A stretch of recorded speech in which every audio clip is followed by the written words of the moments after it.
After God created the man, God is looking for who will help man. I now created a woman. Does it not suggest to you that the woman has more potential than the man?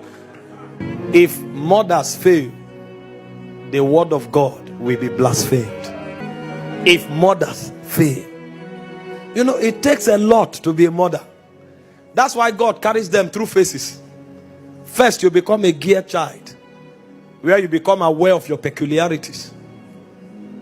You notice features that you have that is peculiar to you. And then you find these girls excited about their looks. A point comes where you have to grow beyond your body. And then you discover you become a lady. As a lady, your powers move from your features to your mind. Because you know that you have something to add to society. You become like a preserver of society. And so you want to play your part. And that's why fathers who are genuine insist on training their girl children. Because you must grow from a girl to become a lady. But you see, our society is not growing. And so you find women who are in their 40s. Their glory is still their body.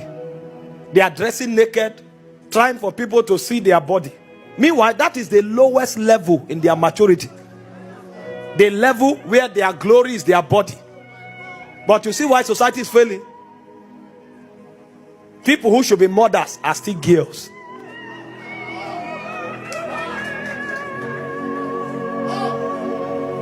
And so you look at society today, it's all about body. They don't know that if they don't grow to motherhood, the word of God will be blasphemed. So God is carrying them through a process. There's a time where you enter puberty, you see features. That's your lowest level. Then you enter the mind, you develop the mind. Because you will have to raise kings and nobles. You need to teach royals and nobles the ways of values, courtesies, ethics. You become a guardian, like a mother hen. You are the one to inject the quality of their minds into them. That's why you must grow from a grey to a lady. But you see the problem, most of them became ladies and they declared independence. And so you hear of feminism. They think their growth stops there. But it's a protocol. You are not a feminist. The reason God allowed you to develop your mind is because it is your duty to raise kings, to raise prophets, to raise nobles of society. So you mature from a girl to a lady, then you enter the level of becoming a wife. At the level of a wife, you enter the frequency of the ordinances of God. Although you have the power to be independent, but you submit your will, you submit your independence, you submit your abilities to your husband. Because the propensity of the woman is enormous.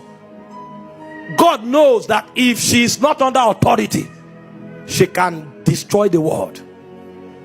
Because she's an incubator. After God created the man, God is looking for who will help man.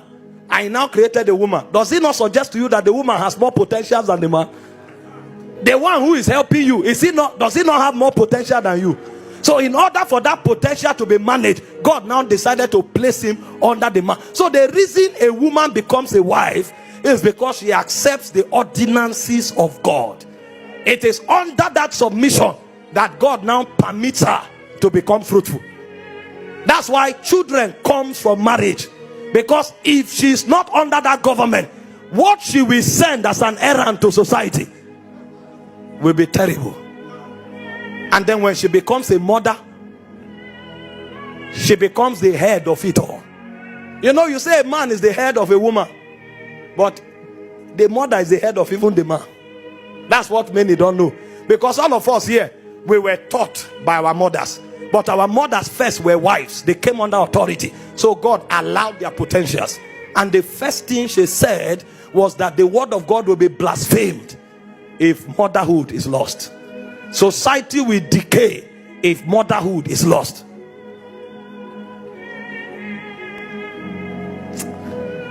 Those days my mom had a skill. One of her skill was knocking. Now if she knock you, you will remember for a long time. When counselors are no longer working, she will activate Proverbs. I think it's Proverbs 22 verse 15. It says foolishness is bound to the heart of a child. It said, but the rod of correction. My father is not there to notice that you didn't wash your hand well before you eat. My father is not there to notice that you have become rude. It's my mother that follows you like a searchlight. She can pick every detail, zoom into you. May God raise mothers. And every lady listening to me here, graduate from a gear. Your power is not your body. Graduate from a lady. Your power is not your independence. Come into the realm of a wife. Come under God's ordinance, so that the beauty and the glory that is in you will find expression. Because you, from a wife, you now become a mother. That's when you become like the mother hen. You cover a generation. You cover a dispensation. You cover a civilization. And so every captain of civilization, we always make reference to the woman that looked into her destiny like a searchlight and brought out the weight of our office ordination. I pray for you today. You will not lose your calling. You will not lose your grace. You will not lose your powers. And the devil will not deceive you.